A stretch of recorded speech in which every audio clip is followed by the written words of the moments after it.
আমার নাম মোহাম্মদ আকিল হোসেন। আকিল হোসেন, বয়স কত? বয়স হচ্ছে 21 বছর। 21 বছর। জন্ম জেলা কোথায় আপনার? আমার জন্ম জেলা হচ্ছে গাইবান্ধা জেলা, সুন্দরগঞ্জ থানা। বলেন। ছোটবেলা থেকে আমি মধ্যবিত্ত একটা পরিবারের সন্তান। কি করতো আপনার বাবা? আমার বাবা মূলত কৃষি কাজ করে, আমার মা ওরকম বাড়ির কাজই করে। তো আমার বাবা অনেক গরিব কৃষক, কৃষি কাজ করে সংসার চালায়। তো ছোটকাল থেকে আমরা 5 ভাই বোন, 2 ভাই 3 বোন। তো আমার বাবা দুটো বিয়ে করতো, আগের মায়ের 2 বোন, এই মায়ের আমরা 3 ভাই বোন। আচ্ছা। তো লেখাপড়ায় তেমন একটা সুযোগ পাইনি। ক্লাস 5 থেকে আমি লেখাপড়া করার পর আমার পরিবারেতে একটু দেখা যাচ্ছে অভাব, সো আমি ঢাকায় চলে আসি একটা কাজের জন্য। ও তার আগে আমি স্কুল পড়া ক্লাস 5-এ পড়ালেখা করা অবস্থায় আমি পক্স হয় আমার, হওয়ার পর আমি অনেক আক্রান্ত হয়ে পড়ি, পক্সে অসুস্থ হয়ে পড়ি। হওয়ার পর দেখা যাচ্ছে যে আমার মুখ দিয়ে ব্লাড আসতো বা নাক দিয়ে ব্লাড পড়তো, আমি অনেক অসুস্থ। পরে ওই সময় কত বছর বয়সে? এটা হচ্ছে আপনার 14 বা 15 বছর বয়স ওই সময়।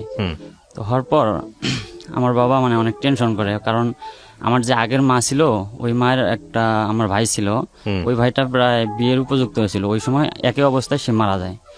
যাওয়ার পর আমার বাবা একটা টেনশনে পড়ে গেছিল যে আমার এই ছেলেটাও এরকমই হবে নাকি। তো উনি অনেক কান্নাকাটি করার পর উনি আমার ট্রিটমেন্ট করে, অনেক কোনো কাজ হয় না। হওয়ার পরে আমার এক গ্রামবাসী এক চাচা, উনি একদিন আমাকে দেখে যে আমাকে রংপুর নিয়ে যাবে। তো উনি বলে কি হয়েছে? তো বলে এরকম। তো উনি আমাকে একটা গাছান্ত ওষুধ দেওয়ার পর ইনশাল্লাহ আল্লাহ পাক পরের দিন থেকে আমার ব্লাড পড়া বন্ধ হয়। মানে আমি এমন অবস্থা হয়েছিলাম, অসুস্থ হয়ে বিছানায় পড়ে গেছিলাম, হাঁটতে পারছিলাম না, অনেক ব্লাড ক্ষরণ হয়েছিল। তো ওখান থেকে আমি সুস্থ হয়ে পড়ি আস্তে আস্তে, ইনশাল্লাহ আল্লাহ পাক আমাকে সুস্থ করে। তো সুস্থ হওয়ার পর আমি 5-এর বৃত্তি পরীক্ষা দিয়ে আমি আমার বোন জামার সহ ঢাকায় চলে আসি। এখানে এসে দর্জি গাছ শিখতে আসি। তো দর্জি গাছ 1 বছর শিখলাম। তো শেখার পর আমার বোন জামার সাথে যে কোনো একটা ত্রুটি নিয়ে আমি ওখান থেকে চলে আসি, যে তার সাথে মানে কথার কাটাকাটি না, মানে দেখতেছি সম্পর্কটা জানি কেমন হয়ে যাচ্ছে। বয়স কত তখন আপনার? তখন আমার বয়স 14-15 হবে। 14-15, মানে লেখাপড়া হয় না একদমই? লেখাপড়া হয়নি। ওকে। তো আমি তার কাছ থেকে চলে আসি। বাড়িতে আসার পর আমার বাবা আবার আমার এক মামার সাথে যোগাযোগ করে ওই দর্জি কাজে অন্য জায়গায় দিয়ে দেয়। আচ্ছা, দর্জি কাজ করতেন মানে জীবনের প্রথম পরিচয় আপনি দর্জি কাজ? হ্যাঁ। আচ্ছা। তো আমার ওই মামার সাথে আমি কাজ শিখি, সম্পর্কে মামা ডাকতাম, ওনার বাড়ি ছিল শরীয়তপুর। তো ওনার সাথে আমি কাজ শেখার পর আমি কারিগরি পাই। পরে আমি কাজটা আস্তে আস্তে রানিং করি, আমি একাই শুরু করে দিলাম। পরে হঠাৎ করে আমি 1 বছর কাজ করলাম ভালো। 2য় বছর গিয়ে আমি হঠাৎ করে একদিন মানে আমি মাঠে খেলতে যাওয়ার পর আমার একটা বাতাস এসে লাগে শরীরে, লাগার পর আমার শরীরটা ঝাঁকি দিয়ে ওঠার পর আমি অনেক অসুস্থ হয়ে পড়ি। পরে ডাক্তারের কাছে যাই, ডাক্তারে বলে যে তোমার টাইফয়েড হয়েছে, কোনো ডাক্তারে বলে যে না তোমার চিকুনিয়া হয়েছে। ওই সময় চিকুনিয়া ছিল অনেক। চিকুনগুনিয়া? হ্যাঁ, চিকুনগুনিয়া। তো আমাকে অনেক ওষুধ দেয়, মানে অ্যান্টিবায়োটিক ওষুধ খাইতে প্রায় আমি 26 দিন ওষুধ খাই। খাওয়ার পর আমার জ্বর ভালো হয় না, দিন যায়, মানে শরীর অনেক ক্লান্ত হয় অ্যান্টিবায়োটিক ওষুধ খাইতে। তো কাশি হতো, অতিরিক্ত কাশি, এমন কাশি হতো মানে পেট চাইপা ধরে কাশতাম আর কান্না করতাম, মানে কাশতে কাশতে আমার বমি বের হয়ে যেত। তো ডাক্তাররা খালি ওষুধ দেয়, কাজ হয় না। পরে আমি আমার মহাজনকে বলি যে ভাই আমি এখন বাড়িতে যাব, আমার আর কাজ করতে ভালো লাগতেছে না। ওই সময়টা জ্যাকেট শীতের মাল জ্যাকেট সিলেতাম। তো ওই ধুলাবালি ভিতরে মনে ঢুকছিল। তো আমি রংপুরে আমার নানা বাড়িতে যাই। ওখানে গিয়ে আমি আবার ডাক্তারকে দেখাই। তো জ্বরের ওষুধ দেয়, টাইফয়েড পরীক্ষা করলো যে না এগুলো কিছুই না। তো ওষুধ খাওয়া কোনো কাজ হয় না। পরে আমি বাড়িতে চলে যাই। যাওয়ার পর আবার বাড়িতে আমার বাবা আমাদের গ্রামে একটা প্রাথমিক ডাক্তার ছিল, ওনার কাছে নিয়ে যায়। তো উনি ওষুধ দেয়, ওই 1 সপ্তাহ ওষুধ খেয়েছি, কোনো কাজ হয় না।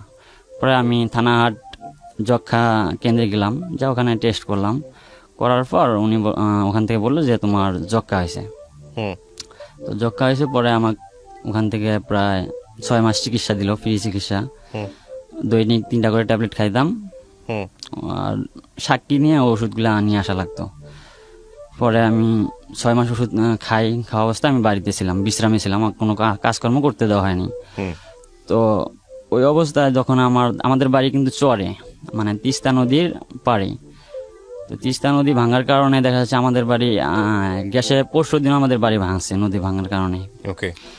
এখন পর্যন্ত প্রায় 18 বার, আমার জন্মের পর আমি দেখলাম 18 বার নদী ভাঙনে বিলীন হয়ে গেছে আমাদের বাড়ি বসতভিটা। কি নদী এটা? এটা তিস্তা নদী। তিস্তা নদী, আচ্ছা। হ্যাঁ, আমি ওই বাড়ির সাইডে, আমাদের বাড়ির সাইডে ড্রেজার দিয়ে মাটি কাটতো, তো ওখানে পুকুর ছিল, তো ওই পুকুরে গোসল দিতে যাইতাম। যাওয়ার পর দেখতাম যে ওখানে একটা মেয়ে গোসল দিতে আসতো, সম্পর্কে আমার ফুপু লাগে। ওর মেয়েটার বয়স ছিল কম, তো বসে থাকতে থাকতে তার সাথে মানে কেমন জানি একটা ভাব সৃষ্টি হয়ে গেছে। আমি অনেক অসুস্থ ছিলাম, মানে টিবি রোগে এমন আক্রান্ত ছিলাম যে আমি হাঁটতে পারতাম না। আমার মানুষে বলতো যে ওদের বাড়িতে যাওয়া যাবে না, কিন্তু আমার মা ওই সময়টাতে আমাকে এমন আদর যত্ন করছে যে আমাকে মানুষে বলছিল যে ওর পোশাক ধরা যাবে না, ওর বিছানায় থাকা যাবে না, বা ও যে প্লেটে ভাত খাবে ওগুলা ধরা যাবে না। আপনার সম্পর্কে? হ্যাঁ হ্যাঁ, মানুষে বলতো, কিন্তু আমার মা মানতো না। আমার মা আমার কাপড় চোপড় ধুয়ে দিত 2 দিন পর পর, আমার বিছানায় যা আমার হাত পা মানে মুছাই দিত, আমার খাওয়া, আমি যে ভাত খাওয়া ছাড়তাম ফালাইতাম, ওই ভাতগুলো আমার মা ইচ্ছা করে করে খাইতো, মানে এতটা ভালোবাসতো, মানুষের কথা মানতো না। তো আমার বাবা অনেক মানে কেয়ার করে আমাকে ওষুধ খাওয়াতো, প্রতিদিন ঘুম থেকে উঠায় আমাকে ওষুধ খাওয়াইতো। ওই সময়টাতে পরে আমি বিশ্রামে ছিলাম বাড়িতে, থাকার পর ওই মেয়েটার সাথে আস্তে আস্তে ভাব হয়। পরে আমি একদিন আমাদের এলাকায় ওয়াজ মাহফিল হয়, সে মাহফিলে যাই ওয়াজ শুনতে, তো মেয়েটাও আসে। তো আসার পর আমার রাস্তায় তার সাথে দেখা হয়। পরে মেয়েটাকে আমি দাঁড় করাই বলি যে তোমার সাথে কিছু কথা আছে। তো আমার কাছ থেকে আমার হাতটা ঝাড়া দিয়ে চলে যায়। যাওয়ার পর ও ফোন নিয়ে আসছিল, ফোনটা আবার ফালায় রাস্তার মধ্যে পড়ে গেছিল। তো ওই ফোনটা আমার এক বন্ধুই পাওয়ার পর আমাকে বলে যে আমি একটা ফোন পেয়েছি। তো ফোনটা নিয়ে দেখি ওর ফোন। তো আমি বললাম এটা তো ওর ফোনটা দিয়ে দে। কয় না আমি ফোনটা দেবো না। বললাম না দিয়ে দে। তো বললো না দেবো না। পরে দেখি ওই ফোন আসতেছে। তো ফোন রিসিভ করে দেখি আমার আরেক ফ্রেন্ডেও ওই ফোনে ফোন দিতেছে। তো ফোনটা আমি যেভাবে হোক নিয়ে ওর আম্মু আসে, ওই মেয়েটার আম্মু আসে, ওনাকে দিয়ে দেই। দেওয়ার পর ওই মেয়েটার কাছে আমি ওই ফোন থেকে নাম্বারটা তখন নিয়ে নিই। নেওয়ার পর আমি একদিন SMS করি। তো SMS সম্পর্কে যিনি ফুফু হয়, হ্যাঁ হ্যাঁ, আমি ফোন দেয়, SMS করার পর আমাকে ফোন দেয়। তো আমি যখন হ্যালো বলার পর ও ফোনটা কেটে দেয়। ওর বাবা ছিল সাথে। তো ফোনটা কেটে দিয়ে পরে আমাকে SMS করে কে আপনি। তখন আমি পরিচয় দিই। দেওয়ার পর ও আমার সাথে কথা বলে, কন্টিনিউ কথা বলতে। তখন আপনি কি পেশায় দর্জি? দর্জি, জি। ওই সময়তে আমি টিবি রোগে আক্রান্ত হওয়ার কারণে বিশ্রামে ছিলাম বাড়িতে। জি। কথা বলতে বলতে তো আমি বললাম যে আমার যে ফ্রেন্ডটা ফোন দিছিল ওর নাম বললাম যে তুমি কি ওনাকে চেনো? যে বলে হ্যাঁ চিনি। কেমনে চেনো? যে ও আমার সাথে রিলেশন করতে চায়, আমার বান্ধবীর কাছ থেকে ও নাম্বার নিছে। ও ভালো। কথা বলতে বলতে বলতে সে আমাকে বলল যে আমি যে আপনার সাথে কথা বলতেছি এটা যেন আপনার ফ্রেন্ড না জানে। বললাম কেন? কয় না জানলে হয়তো সমস্যা হবে, আপনি ওকে বললেন আপনার সাথে বন্ধুত্ব হিসেবে কথা বলতেছি। আচ্ছা ঠিক আছে। এবং কথা বলতে বলতে প্রায় যখন 2-3 মাস চলে গেল, তো সে আমাকে বললো যে আমি তোমাকে কিন্তু ভালোবাসি। বললাম কেন? আপনি না আমার ফ্রেন্ডের সাথে কথা বলেন। কয় না আমি ওর সাথে রিলেশন করব না, আমি আপনাকে ভালো লাগছে, আমি আপনার সাথে রিলেশন করব। তো আমি বললাম না এটা সম্ভব না। পরে উনি বললো যে না কোনো সমস্যা নেই, আপনার ফ্রেন্ডের সাথে আমি কথা অল্প কয়েকদিন বলছি, ওর সাথে দেখাও হয়নি আমার। তো এরকম করে বলতে বলতে বলতে আমি রিলেশনে জড়াই গেলাম। আচ্ছা। জড়া যাওয়ার পর কিছুদিন 7 মাস রিলেশন করলাম ওর সাথে। পরে রিলেশন করা অবস্থায় ওর সাথে আমার রেগুলার রাতে দেখা হতো, দিনেও দেখা হতো, বা আমি যাইতাম ওর সাথে দেখা করতে, ফোনে যোগাযোগ হতো। তো ওর বাবা মা জানতে পারে যে ও আমার সাথে রিলেশন করে। তো ওর বাড়ির থেকে আমার বাবা আমার কাছে আমার এক দাদুকে দিয়ে প্রস্তাব দেয় যে জিজ্ঞেস করে দেখেন তো ওনার ছেলে আমার মেয়েকে বিয়ে করবে কিনা। তো আমার দাদু আয়সা আমাকে বলে, আমি বলছি না আমি এখন তো আর বিয়ে করবো না, এখন তো আমার বিয়ে বয়সই হয়নি, বা আমি অসুস্থ। পরে ওর আম্মু আয়সা আমার বাবাকে সরাসরি প্রস্তাব করে। 2-3 জন প্রস্তাব করার পর উনি সরাসরি এসে আমার বাবাকে প্রস্তাব করে। তো আমার বাবা বলছে যে না ও তো এখন বিয়ের বয়সে হয়নি, বা ও অসুস্থ, তো এইভাবে ও কেমনে বিয়ে দেয়। তো তারপরে আমার বাবা এসে মানে আমার ওই দাদুকে দিয়ে আমাকে বলাইছে যে জিজ্ঞেস করে দেখেন ও বিয়ে করবে নাকি। তো আমাকে বলছে, তো আমি বলছি না আমি বিয়ে করবো না, কারণ আমি অসুস্থ, বা এখন আমার বিয়ে করার যোগ্যতা হয়নি। তো এই বলার পর তারা তাদের মেয়েকে অন্য জায়গায় বিয়ে দিয়ে দেয়, অন্য একটা ছেলের কাছে। তো বিয়ে দিয়ে দেয়, সেই সময় আমি সুস্থ হয়ে ঢাকায় আসি। আসার পর আবার আমি কাজ শুরু করি। তো বিয়ে দিয়ে দেয়, বিয়ে দেওয়ার পরে ও আমার সাথে কন্টিনিউ যোগাযোগ করতো, যোগাযোগ করতো, আমি জানতাম না যে ওর বিয়ে হয়ে গেছে। তো আমাকে বলে যে আমার বিয়ে হয় নাই, আমি তোমার সাথে যাইতে চাই, তুমি কি আমাকে নিবা? তো আমি বলি আচ্ছা ঠিক আছে, আমি দেখতেছি, ভেবে দেখতেছি। তো আমি খোঁজ খবর নিয়ে দেখি যে না, ওর রেস্টি হয়ে গেছে এবং কি বিয়েও হয়ে গেছে। পরে ওর স্বামী আমার সাথে যোগাযোগ করে, যোগাযোগ করে আমার জানতে পারছে যে আমার সাথে রিলেশন ছিল। তো যোগাযোগ করার পর ওর স্বামী আমাকে বলল যে ছোট ভাই, আমি কোনো মেয়ে দেখিনি আমার জীবনে, কিন্তু ওকে দেখতে গিয়ে আমি এক দেখায় ওকে বিয়ে করে ফেলছি।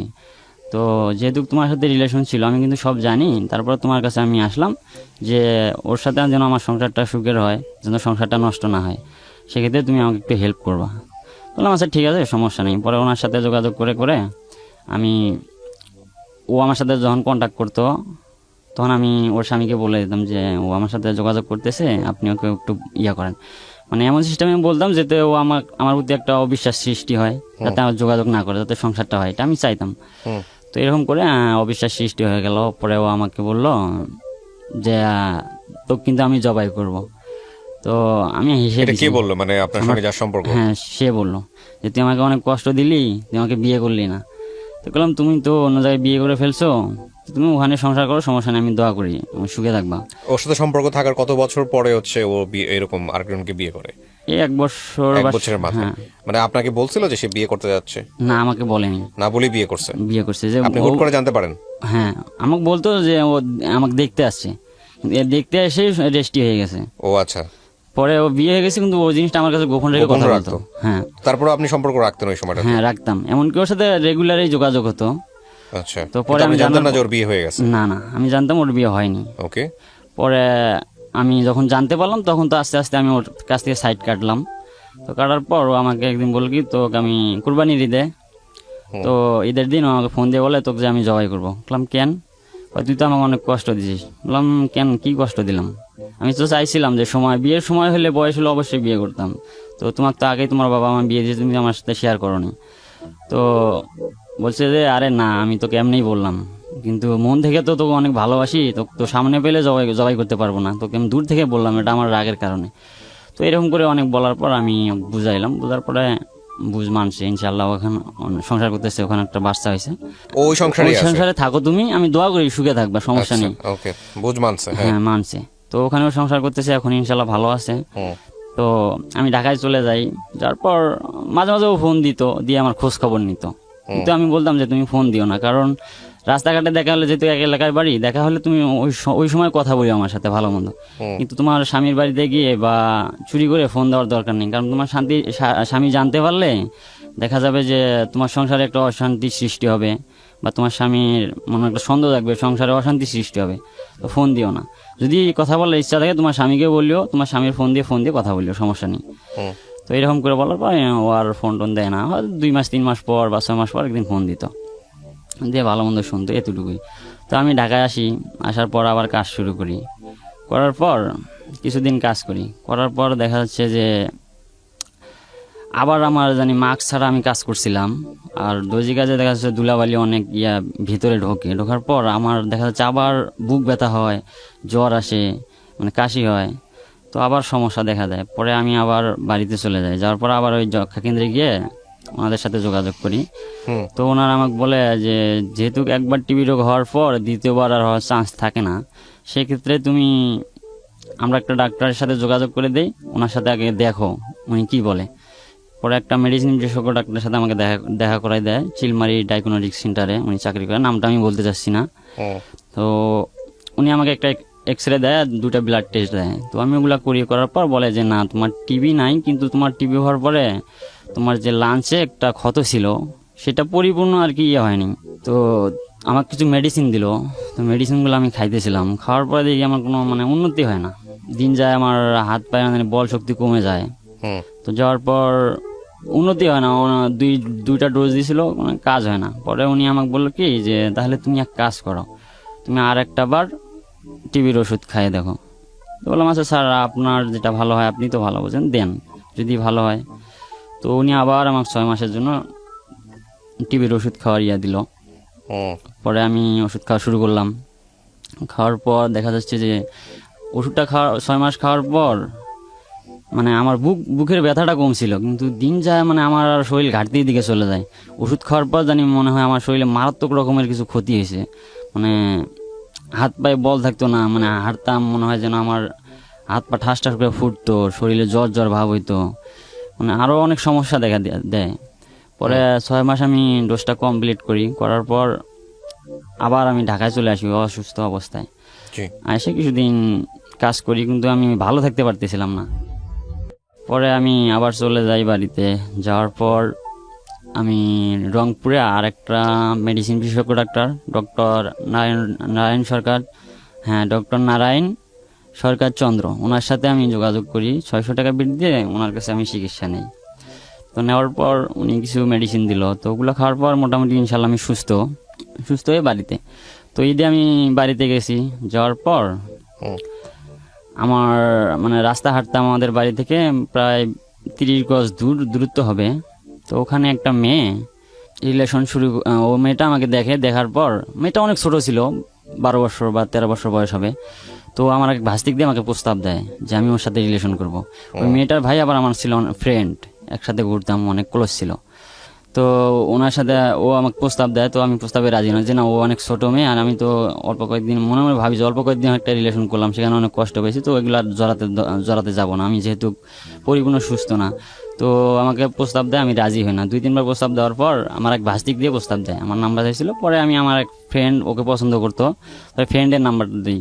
পরে ফ্রেন্ডের নাম্বার দেওয়ার পর ও ফোন দেয়, দিয়ে জানতে পারে যে ওটা আমার ফ্রেন্ড। পরে ও আবার না করে দেয় যে না আমি ওর নাম্বার চাই। পরে আমার ভাস্তি আসে আমাকে বলার পর আমি নাম্বারটা দিয়ে দিই। দেওয়ার পরও আমাকে ফোন দেওয়ার পর আমি বলি যে দেখো তোমার ভাই তো আমার ফ্রেন্ড, আর তোমার সম্পর্ক আমার সম্পর্কটা অন্যরকম, তো এভাবে তো এটা রিলেশন হয় না, তুমি অনেক ছোট। কয় না আমি তোমার সাথে রিলেশন করব।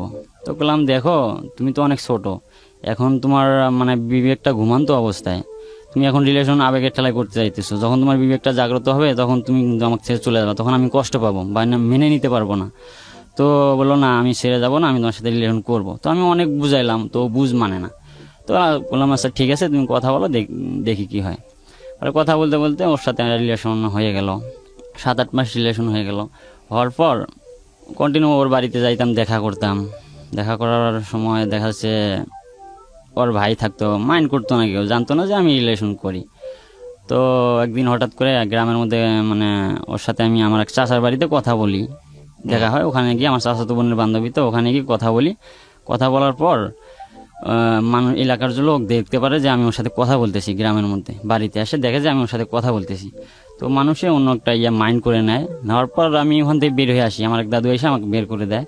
তো আমি বের হয়ে দেখি যে গ্রামের মধ্যে সবার মুখে মুখে যে অমুকের মেয়ে, অমুকের ছেলে, অমুকের ঘরের মধ্যে বসে কথা বলতেছে বা ধরা পড়ছে। আচ্ছা। তো এই অবস্থায় পরে আমি বাড়িতে যাই না ভয়ে, অনেক দেরিতে বিকেল টাইমে আমি বাড়িতে যাই। যাওয়ার পর দেখি আমার আম্মু আমার সাথে কথা বলে না, বাবাও কথা বলে না। আমি বুঝতে পারছি যে এই খবর বাড়িতে আসছে। তো সন্ধ্যা হয়ে গেল, সন্ধ্যা হওয়ার পর আমি বাজারে যাব। তো ওই সময় আমার ওই প্রেমিকা আমাকে ফোন দিয়ে বলে যে তুমি কই আছো। তো আমি বাজারে। তো কয় আমার এক চাচির সাথে তুমি কথা বলো। তো কথা বললাম, তো দাদি বললো যে তুই কি ওকে বিয়ে করবি? বললাম বিয়ে করার তো বয়স এখনো হয় নাই, যদি বয়স হতো তাহলে বিয়ে করতাম। তো কয় তাহলে এগুলো যে হলো মানুষে বলতেছে তুমি ওকে বিয়ে কর। তো বললাম দেখি। তো এগুলো বলার পর ও ফোন দিল। তো আমাকে ফোন ধরে বলে যে তুমি কি আমাকে বিয়ে করবে না? বললাম হ্যাঁ করবো। তো কয় যদি তুমি আমাকে বিয়ে করো তাহলে এই মুহূর্তে নিয়ে চলো আমাকে, আর না হলে আমি কিন্তু আত্মহত্যা করব। তো আমি বললাম এগুলো পাগলের মতন কি বলে, তোমার কি হয়েছে? কিছুই তো হয়নি। কয় না এলাকার লোকের কাছে আমি আর মুখ দেখাবো না, মানুষ বিভিন্ন রকমের কথা বলতেছে। ওকে।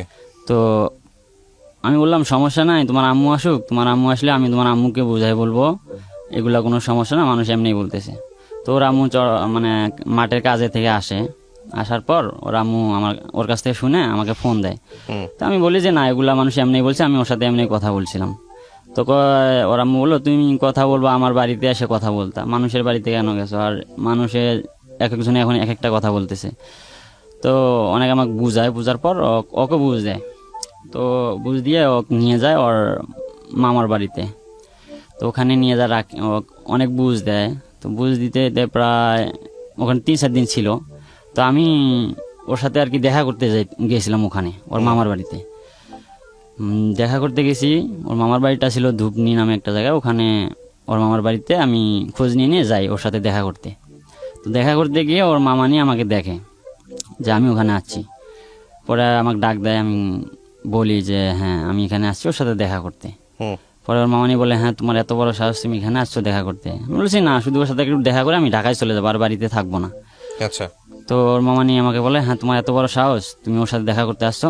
পরে ওর মামানি আমাকে বেশ কয়েকটা ছেলে ফেলে দিয়ে আটকাই দিল, দিয়ে বলছে থানায় ফোন দিল, ধূপনি থানায় ফোন দিল যে তোমাকে আমি পুলিশের হাতে তুলে দেবো ইফটিজিং এর মামলায়, দাঁড়াও। আচ্ছা। তো ফোন দিল। তো ওই সময় একটা লোক আসলো, ভদ্রলোক, ওনার নামটা ছিল সানা ভাই, উনি হেলথের চাকরি করতো সুন্দরগঞ্জে। হুম। তো উনি আইসা রাস্তার মধ্যে দেখে আমাকে ধরছে। তো আমাকে বললো যে বাবু তোমার কি হয়েছে? তো বললাম ভাইয়া এই অবস্থা, আমাকে ধরছে, আমি এমনি দেখা করতে আসছিলাম কিন্তু আমাকে ধরছে, আমাকে নাকি থানায় দিবে। তো উনি আবার আমার ওর মামিকে বললো যে ভাবি এদিকে আসেন। পরে ওনাকে দেন কি বললো, উনি বুঝ মানে না, উনি বললো যে না আমি থানায় দেবো। তো উনি বললো যে না সমস্যা নেই, আজকের বার ছেড়ে দেন, পরবর্তীতে আসলে আপনার যা মন চায় তাই করেন, সমস্যা নেই।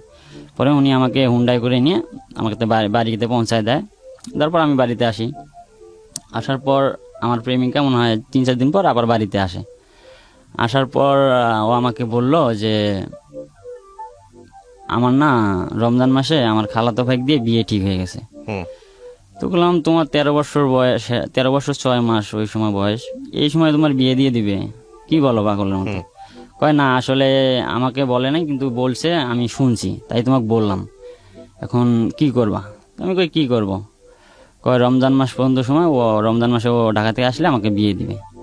তো ওর খালাতো ভাইয়ের সাথে নাকি, ওর খালাতো ভাই আবার আগে একটা বিয়ে করছিল রিলেশন করে, ও রিলেশন করে বিয়ে করছিল, করার পর ওই মেয়েটা নাকি আবার কিছুদিন সংসার করার পর অন্য একটা ছেলের সাথে রিলেশন করে চলে গেছে।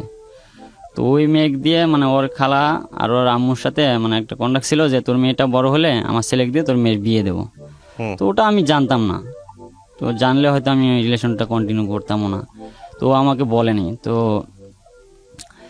ও আইসা আমাকে ওইরকম করে বললো যে আমার বিয়ে ঠিক হয়ে গেছে রমজান মাসে, তুমি এখন কি করবা, আমাকে নিয়ে চলো, আমি তোমার ছাড়া বাঁচবো না। তো এরকম করে যখন বললো তখন আমি বাড়িতে, তো আমি ওকে বললাম যে আচ্ছা ঠিক আছে আমি দেখতেছি। পরে আমি বাড়িতে আমার বাবা ওর আম্মুর কাছে প্রস্তাব দিল, আমি বলার পরে প্রস্তাব দিল, দেওয়ার পর অন্য জনক দিয়ে প্রস্তাব দেওয়া আমার দাদাকে দিয়ে। উনি বলছে যে না আমি বিয়ে দেবো না। তো আমার বাবা নিজে গেছে যে দেখেন আপনার মেয়ের সাথে আমার ছেলের রিলেশন, এটা সবাই এখন গ্রামে সবাই জানছে, তো আমি ছেলের বাবা হয়ে আপনার কাছে সরাসরি আসলাম, আমি মানুষ পাঠার দরকার নাই, আমি নিজে আসলাম, আপনি আপনার মেয়েটাকে দেন, শুধু আপনার মেয়েটাকে দেন আমার ছেলের কাছে, আমি বিয়ে দিয়ে যা করার আমি করব, কিচ্ছু লাগবে না। তো উনি বললো যে না আমি বিয়ে দেবো না, আমার মেয়ে এখনো ছোট।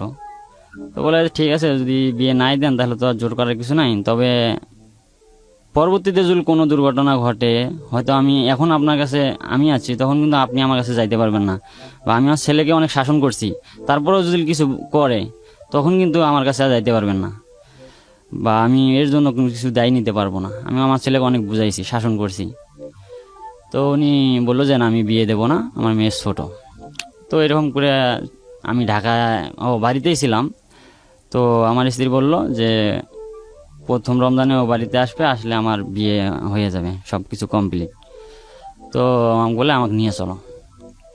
পরে আমি ওকে নিয়ে ওকে বললাম আচ্ছা ঠিক আছে তাহলে আমি যাবো। পরে দিন ঠিক করলাম, দিনটা ঠিক করে ওকে বললাম তাহলে চলো।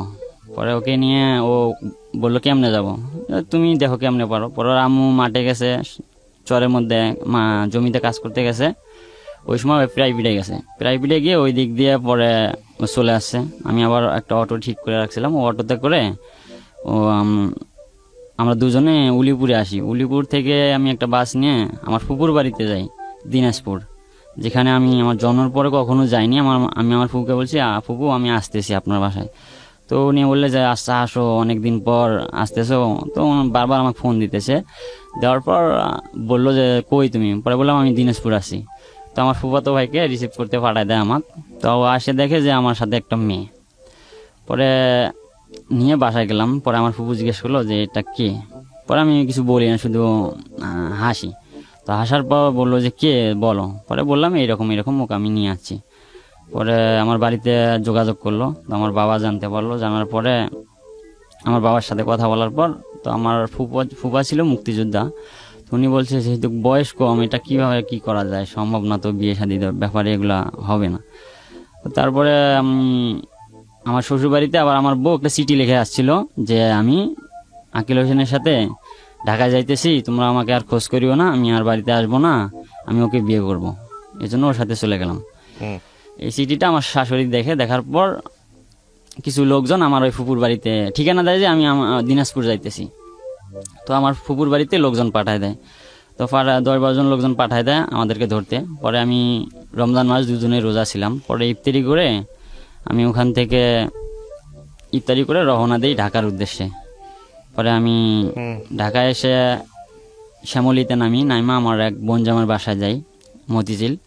ওখানে যে আমি 3 দিন ছিলাম। তো ওখানে মোহরি ধরলাম বিয়ে পড়ার জন্য। তো মোহরি বলে যে না, বয়স কম, যেহেতু ওর স্কিল সার্টিফিকেট আছে সেক্ষেত্রে বিয়ে হবে না। তো ওখান থেকে 3 দিন থাকার পর যখন হলো না, তখন আমি আবার চলে গেলাম কিশোরগঞ্জে আমার মামার কাছে, মামার বাড়িতে। তো আমার মামা অনেক দেখে রাগ করছে যে এটা কি করছো। তো আমার মামা কিশোরগঞ্জে গিয়ে পরে ওখানে 2-3 দিন থাকার পর পরে কিশোরগঞ্জে এক উকিল সাহেবের সাথে যোগাযোগ করে আমাদেরকে নিয়ে যায় উকিল সাহেবের বাসায়। তখনও কি বিয়ে হয়নি আপনাদের? না, বিয়ে হয়নি। ওর বয়স কত? ওর বয়স তখন ছিল 13 বছর 6 মাস কি 7 মাস এইরকম। কোর্টে নাই আমাদেরকে, উকিল সাহেবের বাসায় নেওয়া হয়। তো নিয়ে ওখানে আমাদের বিয়েটা সম্পূর্ণ করা হয় কোর্ট ম্যারেজ করে। কাজী সাহেব ডাক দিয়ে রেজিস্ট্রি করা হয়। ওখানেই বিয়ে শাদী কমপ্লিট করে আমরা চলে আসি। আপনাকে কোর্টে কে বিয়ে দিল এভাবে? বিয়েটা দিচ্ছে হচ্ছে উকিল সাহেব কিশোরগঞ্জেরই। উনি সবকিছু দায়িত্ব নিয়ে করে দিছে। টাকা নিছে আমার কাছে মনে হয় 10,000 কি 8,000 টাকা ওই সময় নিছিল, আমার সঠিক খেয়াল নেই। তো উনি বিয়েটা করে দেয় কোর্ট ম্যারেজ করে। দেওয়ার পর পরে আমরা 13 দিন এখানে থাকার পর আমার শাশুড়ি ওই ধুপনি থানার মধ্যে একটা জিডি করছিল যে আমার মেয়ে বাল্য বিবাহের মামলা তো জিডি করছিল সাধারণত। জিডি করার পর পরে আমার বোনই আর কি আমার ওই শাশুড়ির সাথে কন্ট্যাক্ট করে যে ছেলে মেয়ে তো যেখানে হোক আছে, আমার কাছে আছে, তো আপনারা মীমাংসা হন। তো আমার শাশুড়ি বললো ঠিক আছে, আমি মীমাংসা হব, ছেলে মেয়েকে আনেন। বলেছেন না, ছেলে মেয়ে যেখানে আছে আপনারা মেহমানরাই মীমাংসা হন, 2 পক্ষ। তো আমার শাশুড়ি বলে আচ্ছা ঠিক আছে, আমরা কালকে তাহলে বসবো। তো আচ্ছা ঠিক আছে। তো কালকের কথা কয়ে আমার শাশুড়ি, আমার মামা শ্বশুর, তিনি আবার একজন বাংলাদেশ পুলিশের একজন কর্মকর্তা। তো ওনার সাথে কন্ট্যাক্ট করে সবাইকে ডাক দেয়। পরের দিন রমজান মাস ইফতারের পর আমাদের এলাকার সাবেক মেম্বার আব্দুল মজিদ চাচার বাড়িতে আর কি মিটিংটা বসবে, ওখানে মীমাংসা হবে। তো ওখানে যাওয়ার পর লোকজন যায় সব। ইফতারের পর আমার বাবা, আমার চাচা, আমার ফুফাতো ভাই এবং আমার ওই বোন জামাই যায়। যাওয়ার পর আমার শাশুড়ি মীমাংসার কথা বলে সব লোক ডাক দিছে, সব এলাকার সব লোক আসছে।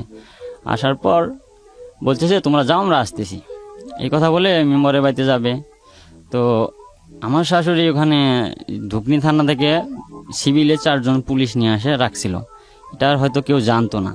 তো আমার বাবা যখন ঘরের দরজায় যায়, আমার বাবা, আমার চাচা, আমার বোন জামাই যাওয়ার সাথে তাদেরকে অ্যারেস্ট করে ফেলে। আচ্ছা, ওই মিটিং এর মাঝখান থেকেই অ্যারেস্ট করার পর সব লোক অবাক হয়ে গেছে যে এটা কিভাবে সম্ভব, মানে কেউ আর কিছু বললো না ওখানে। তো অ্যারেস্ট করে নিয়ে চলে যায় ধুপনি থানাতে। যাওয়ার পর পরে আবার আমরা আমাদের লোকজন দিয়ে যোগাযোগ করি। যোগাযোগ করার পর ওনারা বললো যে না, আমরা ছাড়বো না, আমরা করে দেবো, মানে ছেলে মেয়ে হাজির করার পরে আমরা ওদেরকে ছেড়ে দেবো, আনাতে ছাড়বো না, চালান করে দেবো। তো আমার এক আত্মীয় ছিল, ওনার সাথে যোগাযোগ করার পর উনি ওই ধুপনি থানা থেকে ট্রান্সফার করে সুন্দরগঞ্জ থানায় নিয়ে গেছে। আমার 4 জন আসামিকে নিয়ে যাওয়ার পর সুন্দরগঞ্জ থানা থেকে পরে বলছে যে দেখো, তোমাদেরকে ছাড়া হবে, কিন্তু তোমাদেরকে কথা দিতে হবে, ছেলে মেয়েকে হাজির করতে হবে, যেহেতু 2 জনেরই বয়স কম। তো 13 দিন পর পরে আমার বাবা কথা দিয়েছে যে ঠিক আছে, আমরা হাজির করব। পরে আমার বাবাকে ছেড়ে দিল। দেওয়ার পর পরের দিন আমরা চলে গেলাম বাড়িতে সুন্দরগঞ্জে। যাওয়ার পর নাসির সাহেব নামে একটা লোক ছিল, উনি সবকিছু হেল্প করছে আমাকে। উনি পরে আমার ওই ওসি সাহেবের সাথে যোগাযোগ করে ওসি সাহেবের কাছে আমার স্ত্রীকে রিটার্ন দিয়ে দিল।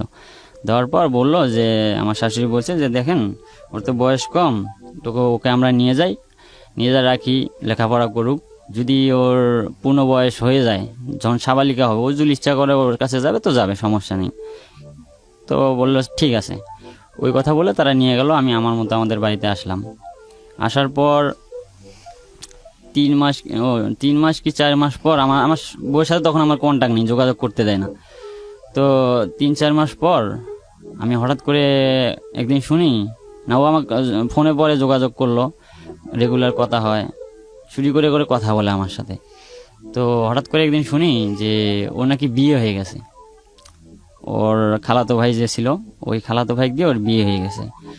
তো বিয়ে হয়ে গেছে, তো আমি বললাম যে তোমার যে বিয়ে হয়ে গেছে, আমাকে তো ডিভোর্স করলা না, আমি ডিভোর্স লেটার তো পাইলাম না, কেমনে বিয়ে হলো? আর তোমার আম্মু বললো যে তুমি নাবালক, এই বলে থানায় থেকে নিয়ে গেল।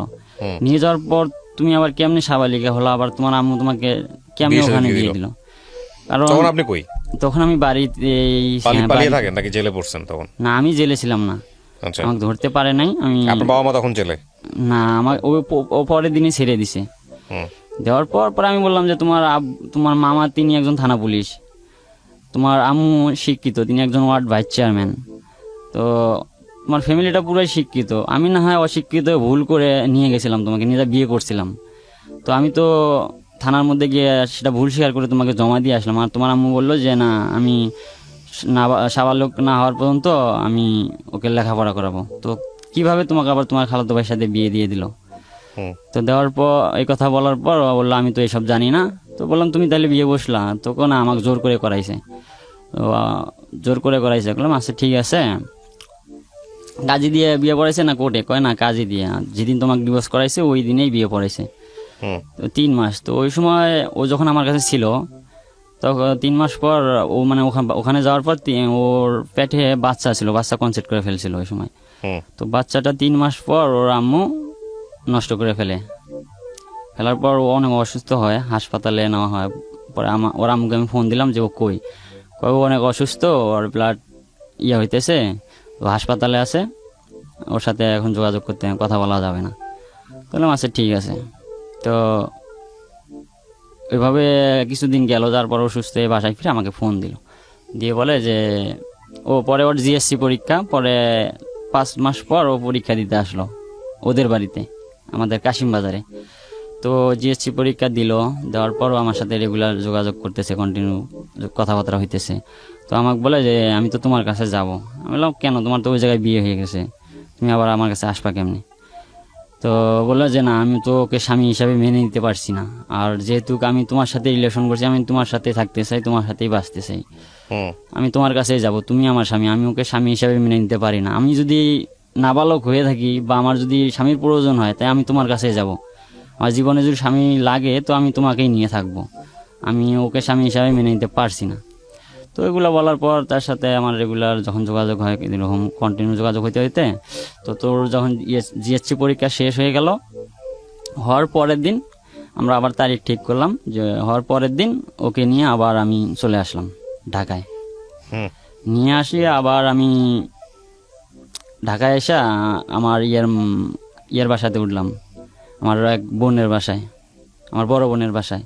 তো ওখানে কিছুদিন থাকার পর আমি চলে যাই আবার আমি কিশোরগঞ্জে চলে যাই। কিশোরগঞ্জে যাওয়ার পর আবার ওই উকিল ধরেই ওকে ডিভোর্স করা হয় কোর্টে নিয়ে। তো উকিলে ওকে জিজ্ঞেস করলো যে তুমি কি নিজ ইচ্ছায় যাচ্ছ নাকি ও জোর করে নিয়ে আসছে? বলছে যে না, আমি নিজ ইচ্ছায় যাচ্ছি। তো বললো তুমি তো বিয়ে করছো অন্যজনাকে, তো ওর কাছে কেন আসলা? তো বললো যে না, আমি ওকে স্বামী হিসেবে মেনে নিতে পারছি না, আর আমাকে ওখানে জোর জুলুম করে ডিভোর্স করে ওকে দিয়ে বিয়ে দেওয়া হয়েছে। হুম, তো কোর্টে এগুলা মানে অনেক লোকজন বসা ছিল, তো ওরা সবাই শুনলো ওর মুখে। তো শুনে ও নিজ ইচ্ছায় ও ডিভোর্স করলো ওর খালাতো ভাইকে। ডিভোর্স করে পরে আবার পুনরায় আমার সাথে বিয়ে দিয়ে দিল। হুম, আবার নতুন করে কোর্ট ম্যারেজ করে বিয়ে করলাম।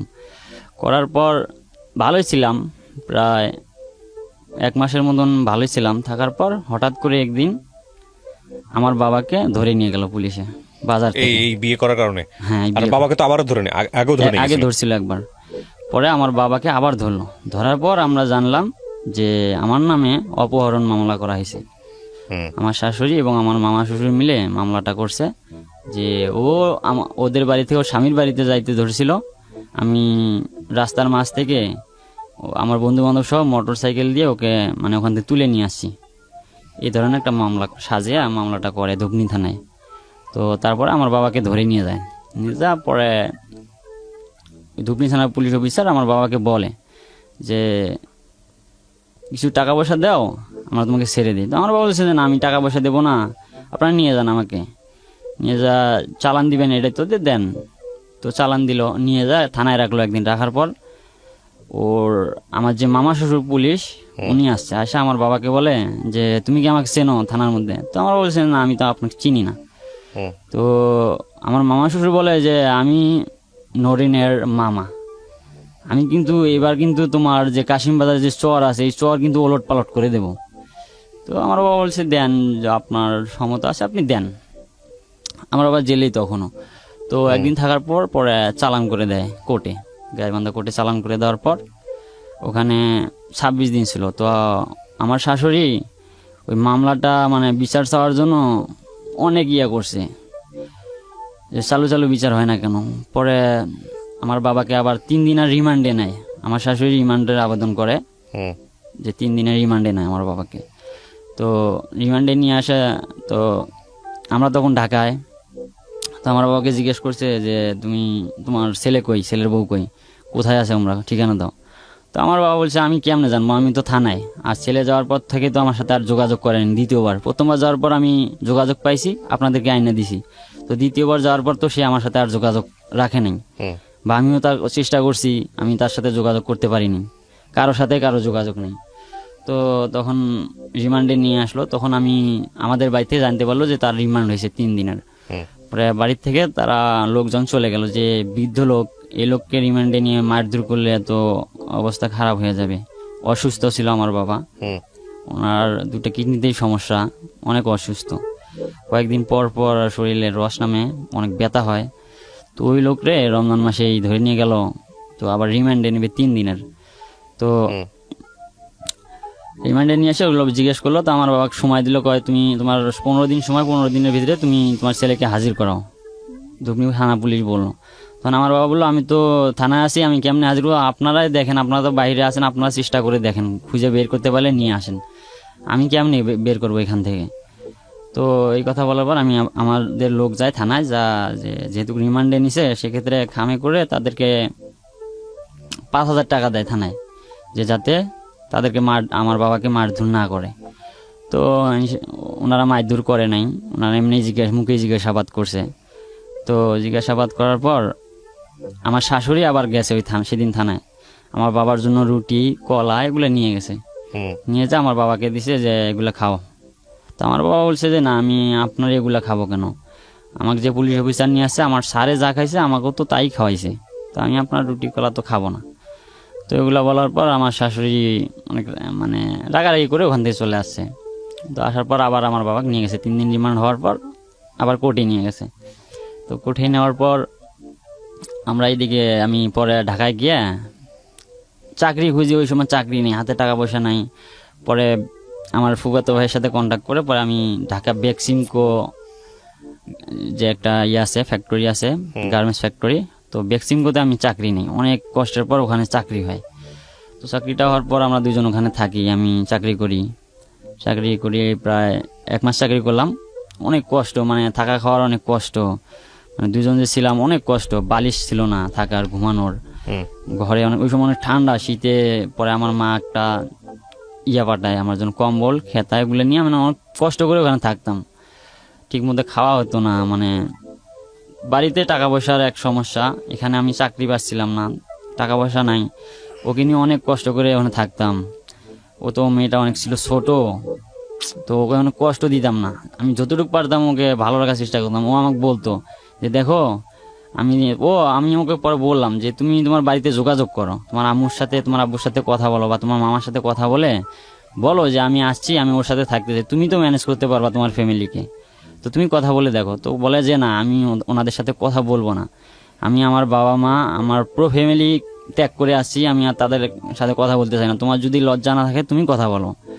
তো তারপর আমি ওর মামাতো বোন একটা ছিল, ওনার নাম হচ্ছে মুন্নি আপু, ওনার সাথে আমি যোগাযোগ করতাম। তো উনি আমার কাছে যোগাযোগ করতো কথা বলার জন্য ওর সাথে। তো ওকে দিতাম, ও কথা বলতো না, যে তোমার লজ্জা নেই তুমি কথা বলো। আমি কথা বলবো না, আমি মা বাবা সব সাইডে দিয়ে আসছি, তোমার মা বাবাই আমার মা বাবা।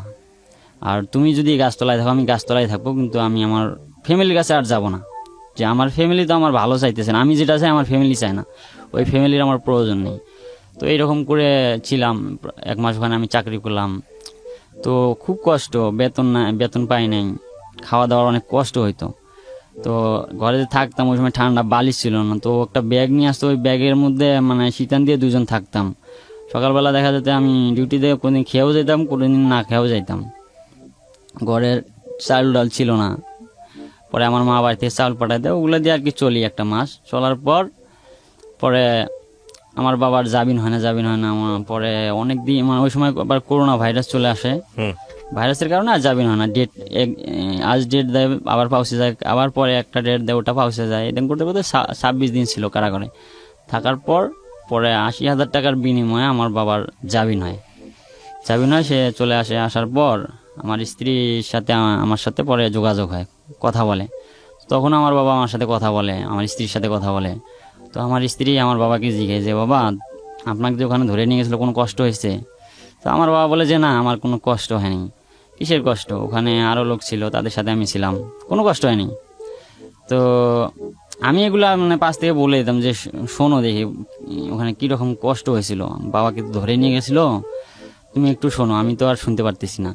তো ও বলতো, আয়সা বলতো যে কীরকম কষ্ট হয়েছিল। না, আমার কোনো কষ্ট হয়নি, ভালোই ছিলাম। তবে তোমরা দুজন যেন একসাথে থাকো, কোনো দিন যেন আর দুজনের মধ্যে ঝগড়া না হয়, বা দুজন যেন দুজনকে সারাসারি না হয়। আমার যা হয়েছে এই কষ্ট আমি মেনে নিতে পারবো যদি তোমরা দুজন একসাথে থাকতে পারো, বা তোমাদের সংসার যদি সুখের হয়। আমার কষ্ট কোনো কষ্ট না। তো এরকম করে দিন যাইতেছে। আমার বাবা বের হয়ে আসার 20-25 দিন পর আমার বাবা আমাকে বললো যে দেখ, ও আসামি দিছিল আমাকে 1 নাম্বার, আমার একটা ফ্রেন্ড ছিল, ও আমার সাথে ঘোরাফেরা করতো, সন্দেহজনকভাবে ওকেও দিছে, ও পুরানে হাফেজি পড়তেছে, ও দিছে 2 নাম্বার আসামি। ওর বাবাকে দিছে 3 নাম্বার, না আমার বাবাকে দিছে 3 নাম্বার, ওর বাবাকে দিছে 4 নাম্বার, আমার আম্মুকে দিছে 5 নাম্বার। তো আমার বাবাকে ধরার পর পুলিশ আসতো, আইসা হামকি ধামকি দিত, আমার আম্মু আবার পালাতো, বাড়িতে এসে ভয় দেখাইতো, এলাকার লোককে ভয় দেখাইতো। তো তারপর 26 দিন পর আমার বাবা যখন আসলো কারাগার থেকে, আসার পর 15-20 দিন পর আমাকে বললো যে যেহেতু তোমরা আসো ওখানে চাকরি করতেছো, চাকরি করো, যেহেতু তোমার নামে এখনো মামলাটা আছে, তো এই মামলাটা কিভাবে শেষ করা যায় এটার জন্য আমরা দেখতেছি। তুমি আর কতদিন পালায় থাকবা, যেহেতু সংসার করে খাইতে হবে, তো পালায় যদি তুমি একদিন ধরা পড়ো তখন আবার জিনিসটা কেমন হয়ে যাবে। কষ্ট আমি পাইছি, টাকা তো গেছেই, তো তোমার জামিনের জন্য করি। আমি বলছি যে না, আপনাকে জামিন করার টাকা পয়সা নষ্ট করা লাগবে না, আমি এদিকে আসি থাকি এই অবস্থায়। তো আমার বাবা বললো যে না, ধরা পড়লে তো সমস্যা হয়ে যাবে, কষ্টটা কী জিনিস আমি তো বুঝি, আমি তো ওখানে গিয়েছিলাম। তো অনেক রিকোয়েস্ট করার পরে আমি বললাম আচ্ছা ঠিক আছে আপনারা দেখেন। পরে আমি এদিক চাকরি থাকতেছি। পরে আমার বউ 1 মাস থাকার পর বললো যে না, আমি আর ঘরে বসে থাকবো না, আমি চাকরি করব। পরে আমার বাবা রাগ হয়েছে, এই তোমার তো বয়স কম, এতটুকু একটা মেয়ে তুমি চাকরিতে যাওয়া মানে, তোমার দরকার নেই, তুমি থাকো 4-5টা মাস কষ্ট করে ওখানে থাকো, থাকার পর আমি তোমাকে নিয়ে আসবো বাড়িতে। তো ও বলছে যে না, আমার আর একা একা বসে থাকতে ভাল লাগে না, আমি চাকরি নেব। তো আমি না করি, অনেক না করার পর ও বলে যে না আমি চাকরি নেবই। তো গার্মেন্টসে যায়, ও তো বয়স কম, চাকরিতে নেয় না। আমার 2টা ভাবি ছিল, ওই ভাবির সুদে। তখন আপনি কি করতেন, দর্জিগিরি? না, আমি চাকরি করতাম গার্মেন্টসে। আচ্ছা। আমার ভাবিক সহ ও যায় বেক্সিমকোর, আর একটা ছিল বেক্সিমকোরের শাখা, ওটা সেরামিক্স লিমিটেড নামে একটা ছিল, ফ্যাক্টরি ছিল। তো ওখানে সকল প্রকারের লোককে নেয়, একটা ছোট থেকে শুরু করে বৃদ্ধ লোকদের পর্যন্ত। তো আমি অনেক না করার পরেও ও বলে যে না আমি যাব। পরে আমার ভাবিকে সহ যায়, যাওয়ার পরে ও ওখানে চাকরি নেয়। তো নেওয়ার পর ওখানে মনে হয় 17 দিন ডিউটি করছিল। ডিউটি করার পর বাড়ি থেকে ফোন আসলো যে তোমাদেরকে আসতে হবে, কিছুদিনের ভিতরে আসতে হবে বাড়িতে। বললাম কেন? কয় তোমার জামিন হবে, জামিন করার জন্য আমরা গাইবান্ধায় এসপি স্যারের সাথে কথা বলছি, তো এসপি স্যারে তোমাকে ডাক দিলে তুমি আসবা। আইসা শুধু এসপি স্যার বলছে শুধু 2জনে সাইন করে চলে যাবা। তো তো ওর একটা স্যার ছিল, ওর যে গার্লস স্কুলে পড়তো, ওই আশরাফ বিএসসি নামে আমার এক চাচা ছিল, আমার সম্পর্কে চাচা ওর স্যার। তো ওনার সাথে যোগাযোগ করলাম, উনি বললো হ্যাঁ সমস্যা নাই, তোমরা আসো, আইসা সাইনটা দিয়ে চলে যাবা। তো আচ্ছা ঠিক আছে। পরে আমি এখানে একদিন ফোন দিল, পরে আমি গার্মেন্টসে ছুটি নিলাম, 3 দিনের ছুটি নিয়ে চলে গেলাম বাড়িতে, যা ওক নিয়ে চলে গেলাম। পরে আমার ডাক দিল, চলে গেলাম। সেদিন ছিল বৃহস্পতিবার। তো আমি গাইবান্ধায় যাই, যাওয়ার পর আমার ওই যে ইন্সপেক্টর আমার বাবাকে অ্যারেস্ট করে নিয়ে যায়, তো ওনার সাথে ওই এসপির যোগাযোগ হয়। তো উনি আমার স্ত্রীকে ওখানে যাওয়ার পর উনি নিয়ে নেওয়ার পর উনি জানি ওনাকে কি বলছে, বলার পর সেদিন সারাদিন ছিলাম কোর্টে। তো কোর্ট বন্ধ হয়ে গেল, রাতের 8টা বেজে গেছে। তো ওই সময় ওকে কোর্টে নেওয়া হলো, শুধু ওকে আর আমার বাবা, আমার চাচা জেঠু সবাইকে। নেওয়ার পর কোর্টে গিয়ে ম্যাজিস্ট্রেট মানে ওই এসপি আর ওই ইন্সপেক্টর জানি ও কি বলছে, যে এইভাবে বলবা যাতে কোনো সমস্যা না হয়, ও শিখাই দিছে। তো কোর্টে গেল রাত্রে 8টা বাজে, ওনার দুপুরে গেছে, রাত 8টা পর্যন্ত আমি বাইরে, ওর সাথে আর কোনো দেখাও নাই, কথাও নাই, আমার বাবা আমার চাচারা ওর সাথে। তো কোর্টে ম্যাজিস্ট্রেট ওর কাছে স্টেটমেন্ট নিছে, ও স্টেটমেন্ট দিছে যে ম্যাজিস্ট্রেট জিজ্ঞেসে যে তোমাকে জোর করে তুলে নিয়ে যাওয়া হয়েছে, যে ও বলছে যে না, আমি আমার স্বামীর কাছে নিজ ইচ্ছায় গেছি। তো তুমি তো বিয়ে করছিলা, বলছে যে হ্যাঁ, আমার প্রথমবার এরকম নিয়ে আসছে আমার স্বামী, নিয়ে এসে বিয়ে করছে, করার পর আমার বাবা মা তার কাছ থেকে নিয়ে এসে আবার তাকে জোর করে আমাকে ডিভোর্স করে আমার খালতো ভাইয়ের সাথে বিয়ে দেওয়া হয়েছে।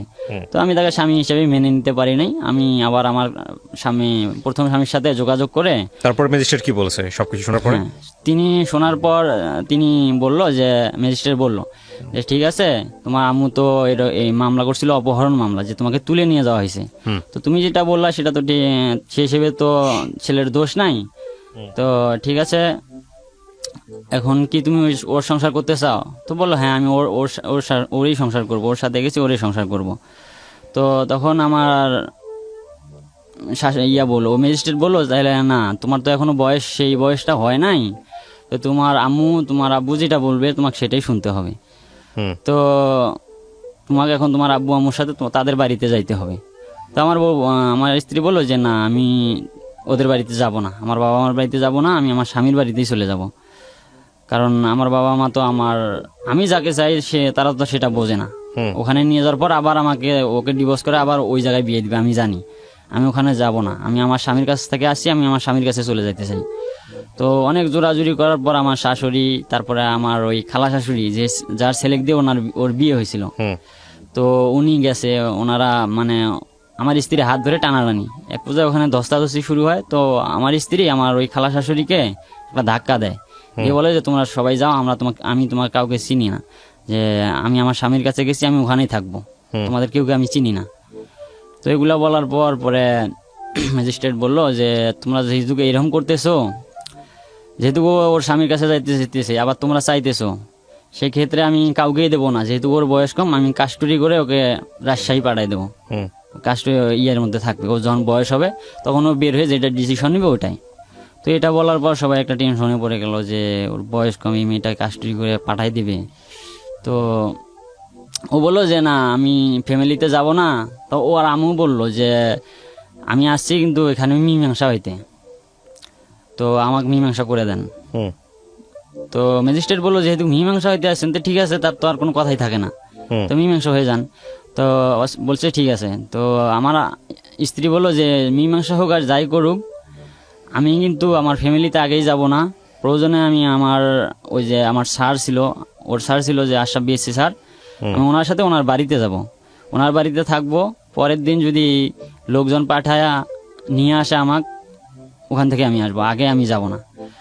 তো মাঝখান থেকে যে ওই যে ধুপনি থানায় যে রাজেন্দ্র স্যার ছিল, যিনি আমার বাবাকে অ্যারেস্ট করে, ওই রাজেন্দ্র স্যার বললো যে না, কারো কাছে যাওয়ার দরকার নাই, ও আমার সাথে আমার বাসায় যাক, আজকে আমার বাসায় থাকবে। আর আমার বাবাকে বললো, আমার চাচাদেরকে বললো যে তোমরা কালকে 5-7 জন লোক নিয়ে আইসা খাওয়া দাওয়া করে বউ নিয়ে যান। তো ওখানে তো আর কিছু করা থাকলো না, তো আমার বউকে নিয়ে চলে গেল ওনাদের বাসায়। তো রাস্তায় আসলাম, আমরা আইসা আবার ধুপনিতে দেখা করলাম ওর সাথে। তো বললো যে হ্যাঁ, তোমরা কালকে আসো, ওর মামা আসলে তোমরা 2-4 জন লোক এসে খাওয়া দাওয়া করে বউ নিয়ে যান। তো বললাম আচ্ছা ঠিক আছে। পরে আমরা কোর্ট থেকে বাড়িতে গেলাম, যাওয়ার পর রাত্রে থাকলাম, পরের দিন ফোন দিলাম। তো ফোন দেওয়ার পর রাজেন্দ্র স্যার বলে যে ওর মামা তো এখনো থানাতেই আছে ডিউটিতে, উনি আসতে পারে নাই, তো উনি পরশু দিন আসলে তোমরা পরশু দিন আসো। আচ্ছা ঠিক আছে, আমরা পরশু দিন যাব।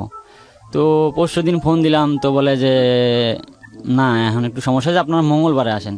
তো এরকম করে ডেট দেয় দিতে দিতে প্রায় 15-20 দিন যখন হয়ে গেল, তখন আমরা বুঝলাম যে না ওনারা আর আমাদেরকে দিবেন আমি আমার স্ত্রীকে। তো ধুকনি থানার থেকে আমার ওই দারোগা সাহেব উনি আমার এক বোন জামাইকে ফোন দেয়, দিয়ে বলে যে আকিল হোসেনের বউকে দেওয়া হবে, তবে তোমরা কিছু টাকা নিয়ে আসো থানার মধ্যে।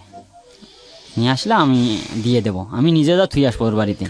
আপনি কি বর্তমানে এই মেয়েটার সঙ্গে সংসার করছেন, মানে যাকে আপনি বিয়ে করেছিলেন? না, ওর সাথে আমার সংসার নেই। ওখানে নিয়ে যাওয়ার পর ওকে আবার আমার সাথে আমার ডিভোর্স করিয়ে ওর খালাতো ভাইকে দিয়ে আবার পুনরায় বিয়ে দিয়ে দেয়। ওই যে লোকের কাছে ফার্স্ট বিয়ে সেকেন্ড বিয়ে হয়েছিল তার কাছে আবার দিয়ে দেয়। এখন ওখানেই আছে নাকি ওখান থেকে আবার আসছে? ওখানে আবার ও আসে, কিন্তু আমাকে ডিভোর্স লেটার দেওয়া হয়নি। আমি বলছি আমার শাশুড়িকে পরে বলছিলাম। আপনার ভবিষ্যৎ পরিকল্পনা কি, মেয়ে যদি আবার আপনার কাছে আসে আপনি তাকে বিয়ে করবেন? না, যেহেতু ওখানে সংসার করতেছে আর আমার কত ফ্যামিলি। বছর যাবত সংসার করতেছে ওখানে? প্রায় 1.5 থেকে 2 বছর হবে। 1.5 থেকে 2 বছর। তো আজকে আপনি গল্পটা কেন বললেন এখানে? গল্পটা এই জন্যই বললাম যে আমি তো অনেক ভুল করছি। ভুল বলতে আমি অল্প বয়সেই এগুলো করা আমার ঠিক হয় নাই, বা মেয়েটারও বয়স কম ছিল, না বুঝে আমি ওকে নিয়ে যাই বিয়ে করি। আমার সেই যোগ্যতা থাকতো অবশ্যই হয়তো তারা মেনে নিত, কিন্তু আমার যোগ্যতা নেই বলে হয়তো মেনে নেয় নাই। আমি এই জন্যই গল্পটা বললাম যে আমার গল্পতে যে এই আমার মতো যারা আছে, ছোট ছোট ছেলে মেয়ে যারা স্টুডেন্ট লেখাপড়া করতেছে, তারা যেন আমার মতো আমার এই গল্পটা শুনে যেন তারা এই ভুলগুলা না করে, তারা যেন ওই ভুল থেকে সরে আসে। আর যদি তারা সরে আসে তাতে আমি যদি অনেক কষ্ট পাইছি, আমি বেশ কয়েকবার আত্মহত্যা করতে গিয়েছিলাম যে না আমি আত্মহত্যা করবো, এই জীবন রাখবো না, অনেক কষ্টের জীবন। তো সেই সময় আত্মহত্যা করতে যাওয়ার সময় আমার একটা কথা মনে বললো যে না আমি তো ঢাকা FM 90.4 আমি জীবন গল্প নামে অনেক অনুষ্ঠান শুনছি, শোনার পর তো দেখছিলাম যে না অনেকে আত্মহত্যা করতে গিয়ে ফিরে এসছে, তাদের লাইফটা অনেক আরো ভালো হয়েছে। তো আমার লাইফটা তো কেবল শুরু, 21 বছর বয়স, আমি ইচ্ছা করলে এখান থেকে আবার আমার জীবন নতুন করে শুরু করতে পারি। তো সেক্ষেত্রে আত্মহত্যা আমি আর করি নাই। রাইট, আপনি যে কথাগুলো বলে দিয়েছেন সেগুলোই আমার কথা। আপনি যে গল্পটা বলতে আসছেন এটা অবশ্যই অনেক মানুষকে অনেক কিছু শেখাবে, এবং আমি মনে করি প্রিয় দর্শক এবং শ্রোতা যারা এই গল্পটি এতক্ষণ শুনছিলেন তাদেরকে শুধু একটা কথাই বলবো, আমাদের জীবনে যত রকমের ট্র্যাজেডি আছে তার মধ্যে ঘুরে ফিরে এই প্রেম ঘটিত ট্র্যাজেডি অনেক বেশি, এবং সেখানে বোঝাই যায় যে অপ্রাপ্ত বয়স্কদের এই ম্যাচিউরড আচরণ যেটা জীবনকে শেষ করে দিতে পারে। রাইট না? আপনার বয়স কত? আমার বয়স এখন 21 বছর। পুরো জীবনটাই সামনে পড়ে আছে। এই অভিজ্ঞতা যদি কাজে লাগিয়ে যদি সামনের জীবনটা সুন্দর করেন তাহলে আপনার জীবনটা অনেক সুন্দর হবে, ব্যাপারে কোনো সন্দেহ নাই। অনেক ধন্যবাদ আজকে আমাদেরকে এখানে সময় দেওয়ার জন্য।